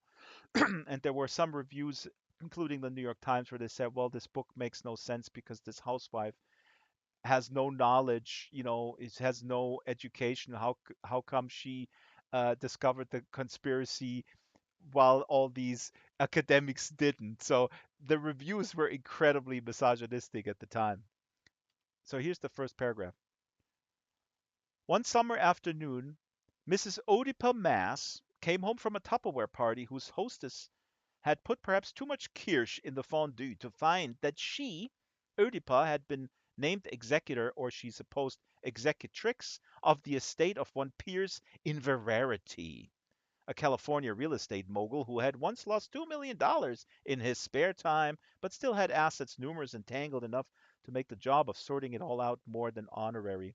Oedipus stood in the living room, stared at the greenish dead eye of the TV tube, spoke the name of God, tried to feel as drunk as possible.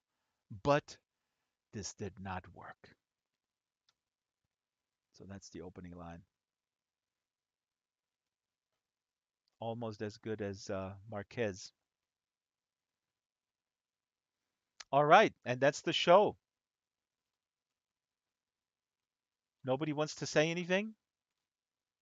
What have we discovered? What have we learned today? Rhiannon had a good time. Crowd is very quiet, except for Jessica. Annalisa, congratulations to your book published in the US, where 365 ignorant people are going to read it. Thank Sorry, you. not only 365. My mistake. 365 million. Do you think it's your book is going over the heads of Americans, Annalisa? I don't know. They've only had it for less than 24 hours, so I think maybe we should give them a little bit more time and see how it goes. I just also wanted to say that, of course, I mean, it's hard not to make fun of such an incredibly again, the absurdity of a Pynchon novel. And Q, pick up Crying of Lot 49 and tell me if you like it because you will love it. Don't do V. Start with Crying of Lot 49. You will laugh hysterically. I guarantee it. And when you get into this Pynchon thing, you realize the world. I mean, you probably realized it before that the world is absurd. But the visitor that we had who accused us of anti-Americanism earlier today did not realize. Wait a minute. Cube is reading the three body problem. Oh my God. Oh my God, Cube. I had to I love the three body problem. Oh my God. I actually had a wanted to do a monthly get together and I canceled it because there's too much work going on at the moment with the movie in post production. But once that's done, I do want to get together to do a maybe a weekly talk about the three body problem. But we could also do a pinch and whatever. Um, yeah. Anyways, anybody is welcome to propose something. I'm reading the three body problem too. Oh, It's giving me nightmares. I hate it. everything that I recommend to Jessica, she hates. This is not so good. I know. I think we're kind of divergent, but I mean, I hate it twice. But And then I there's a case of recommend so many diverse things. I mean they're incredibly different. So I know, and I read them all, but I often don't like them. well, what do But you that's like? personal choice.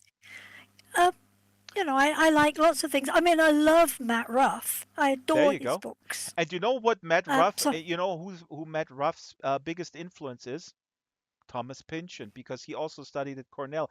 And this is what I learned now. Tsai, I'm going to get to it in a second.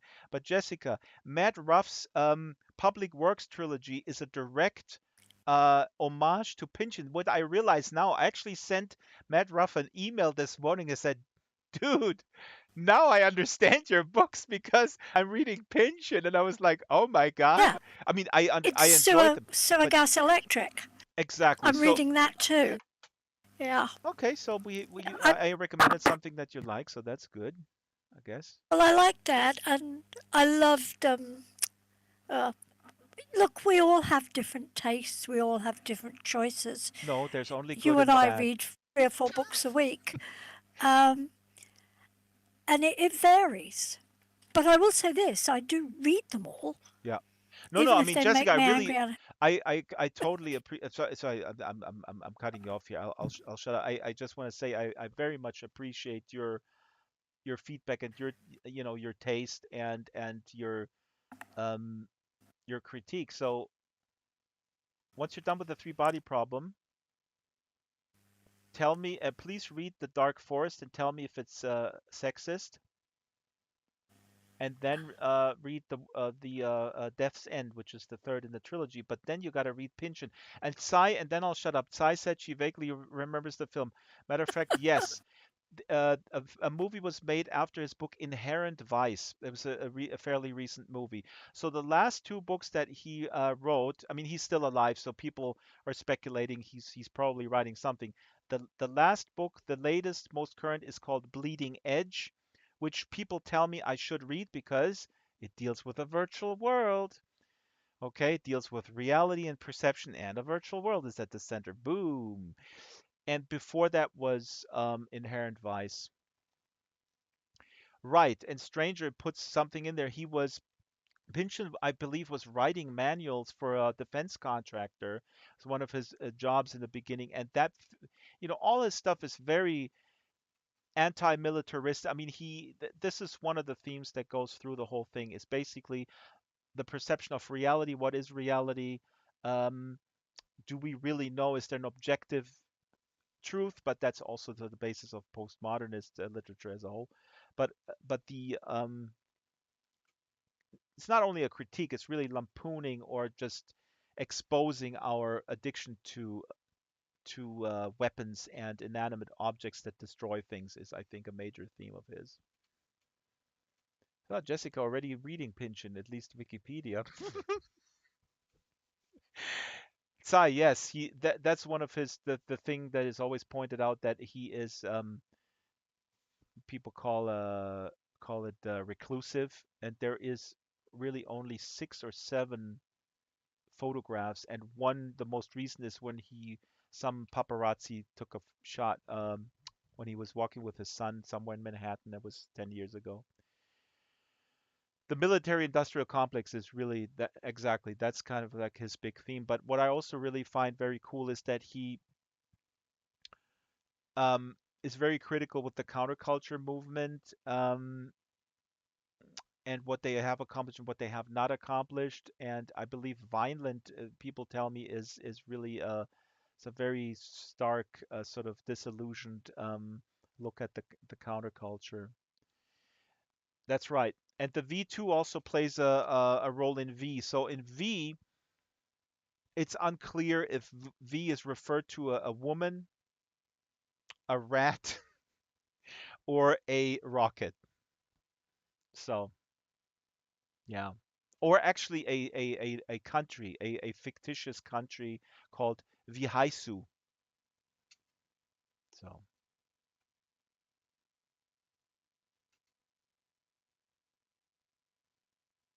shall we wrap it with another poem of Shaila's?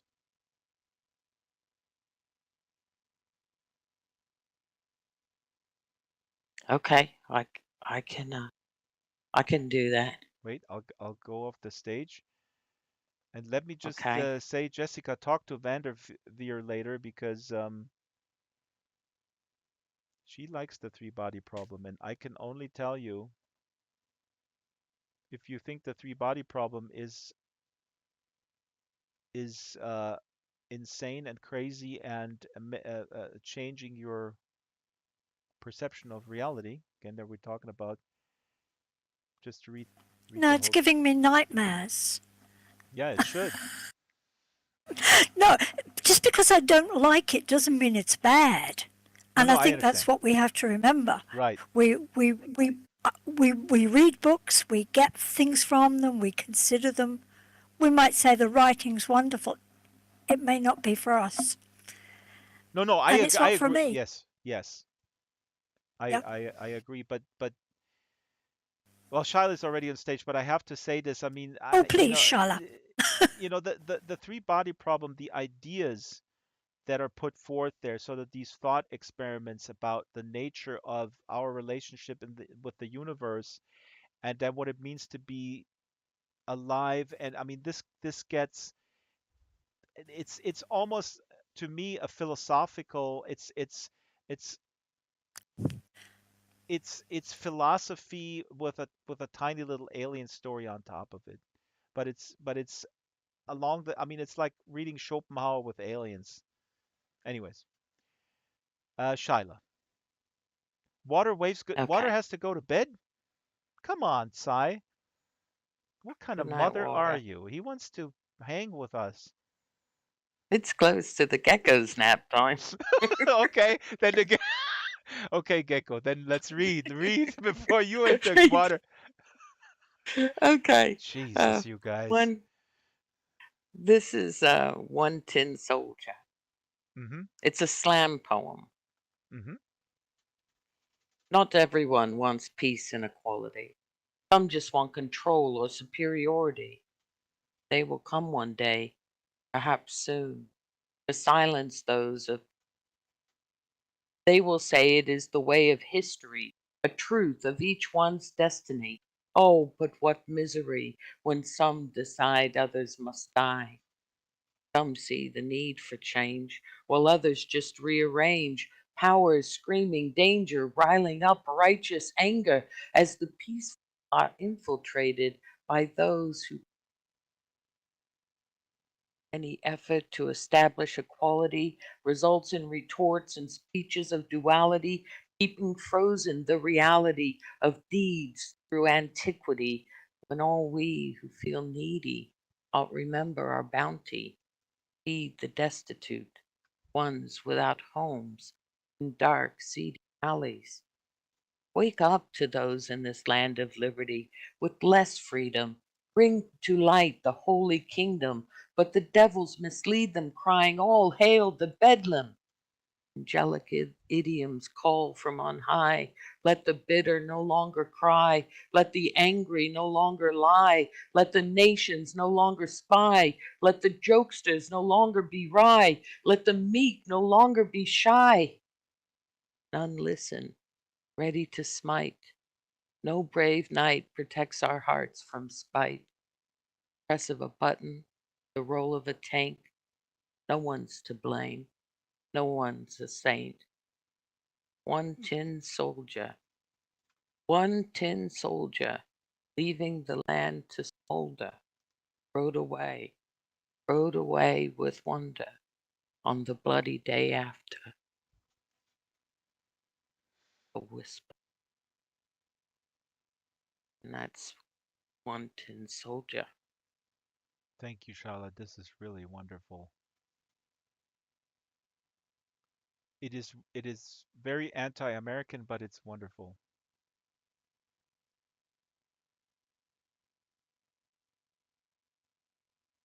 Charlotte, is it bedtime or do you want to read it one more time?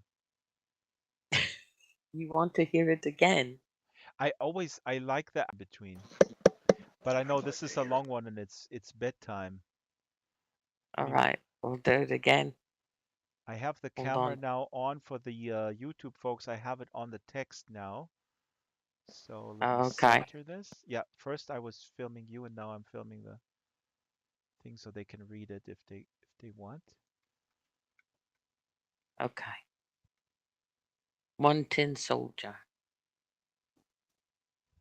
Not everyone wants peace and equality. Some just want control or superiority.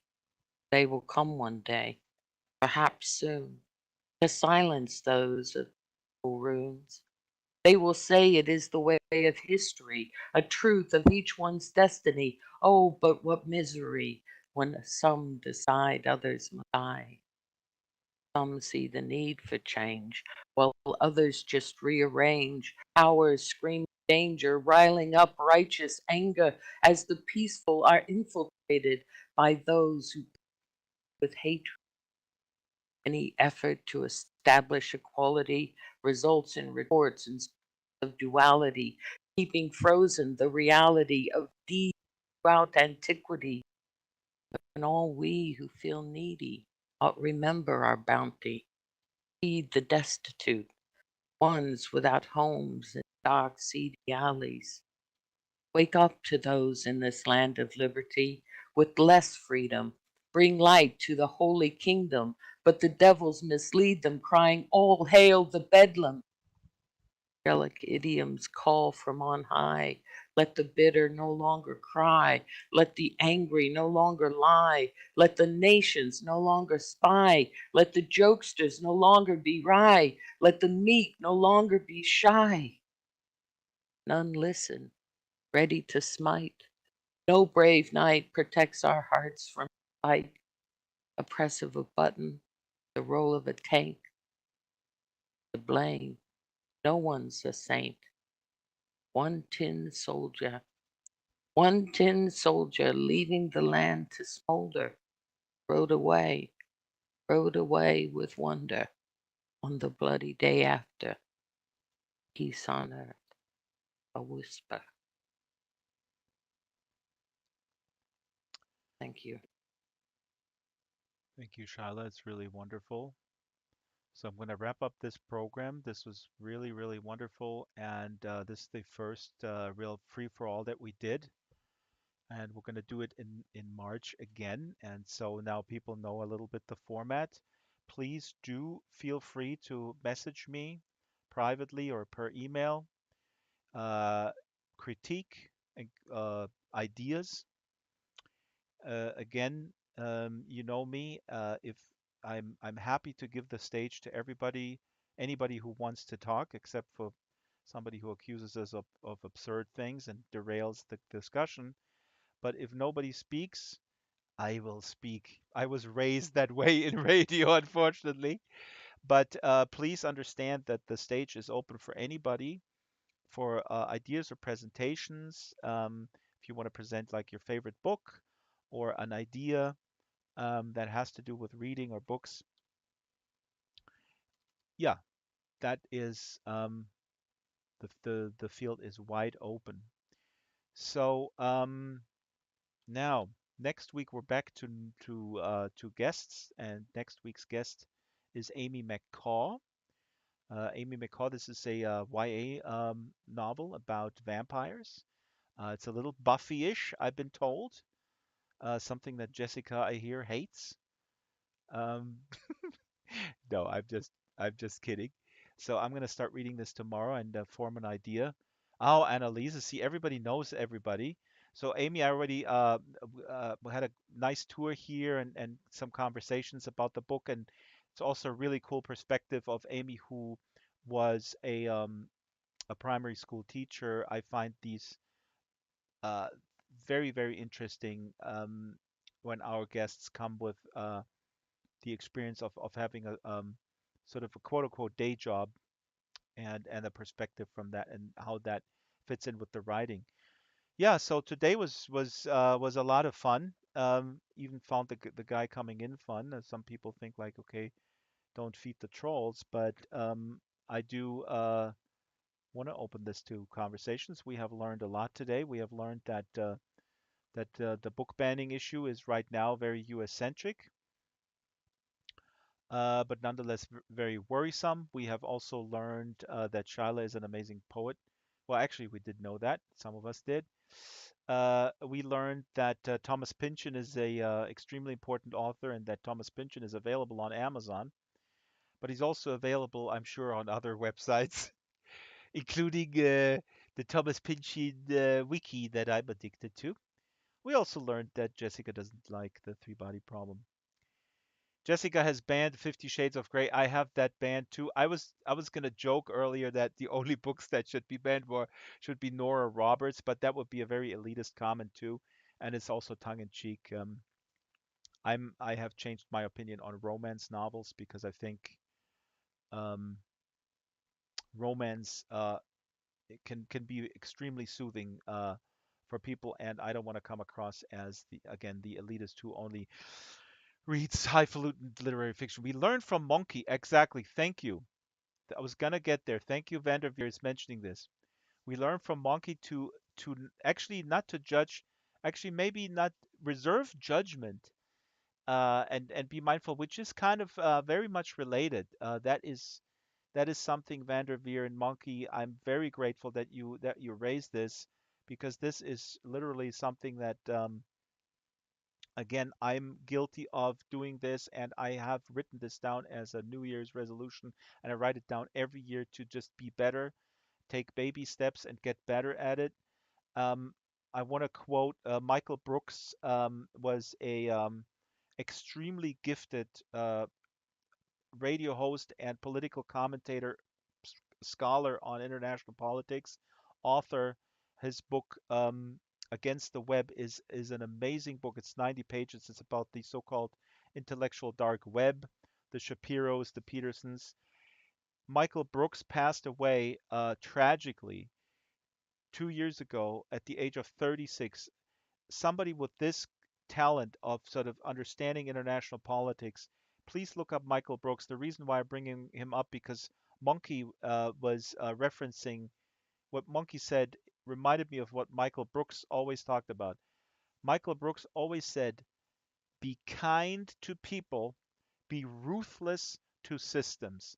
And the point of this is, of course, that the systems, the inhumane systems, corrupt the humans. So if you lash out at an individual person, um, you are not addressing how that person was made a worse person through a ruthless system. If that's in your, I don't know, the delivery guy delivers the package at the wrong. This is just an example from the guy here in my building on the third floor who got so pissed off that the driver was delivering his Amazon package or whatever it was to a different address, and the driver is employed at precariously employed, makes absolutely no money, is pushed around.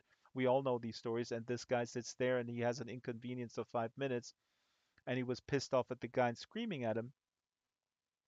It's maybe not the best example, but uh, you know this anger should have been channeled towards monopolistic institutions that exploit labor and not at the labor. So, anyways, thank you, Monkey. Thank you, Ruby. also always we have a tip jar. Please do tip. Do tip. I have to also tip.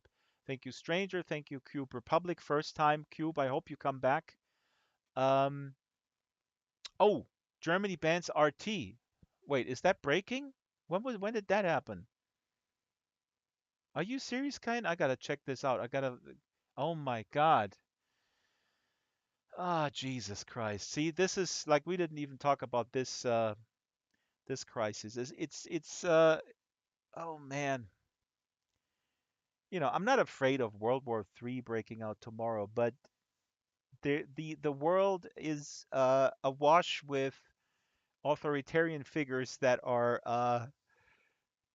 power hungry and talking about overreacting and I don't know.